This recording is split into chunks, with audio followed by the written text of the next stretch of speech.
Welcome back to the First Time Home Buyer's Guide. I'm your host, Tom Summers with Coldwell Banker. Getting pre-approved. This is a biggie. It seems like it would be something everyone would do, but a lot of people don't. I think it's important to discuss why it is so important and help you to understand the way things work out and the order you should do them. Getting pre-approved is really important for several reasons. The first one is you know what you can buy. You will understand where your limits are, where your comfort level is with regards to monthly payment, and how much you want to purchase. I don't think I've ever met a buyer that hasn't been approved for more than they want to spend. So be prepared for that, but it doesn't mean you have to spend that. So if you're pre-approved for $500,000, but you don't want to spend more than $400,000 or $350,000, great, whatever you want to do. We have to work within the confines of where your comfort level is. So that's number one, understanding what type of loan you're going to get and how much you can afford and what your payments are.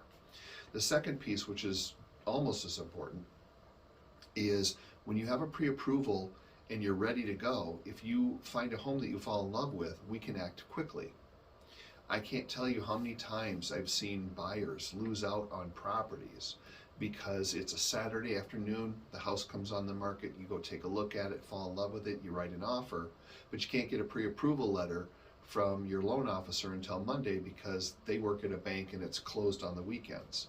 And that's a whole other discussion that I am going to do a video about regarding loan officers for companies versus banks and all of that. But the point being is if you don't have that pre-approval, sometimes the seller just won't even look at your offer, or someone will come along that is more organized and they have their pre-approval letter, they have everything they need, and the seller's going to end up working with them. So it's a very simple thing to do and you're going to want to do it anyways, so why not do that first and get it out of the way? I think too many buyers get so excited about looking for homes, because it should be, but they forget to do this step. So don't find the house first and then figure out your mortgage, because what if you are looking at a home for $400,000, but you can only afford $350,000, or your comfort level's at $300,000 or $350,000, whatever it might be. You're better to know that now than to be looking at homes that just simply don't fit your criteria from a payment standpoint. So take the time, get pre-approved. If you need some suggestions or some referrals as to different people you can speak to in the mortgage industry, I'm always happy to do that. You just need to reach out.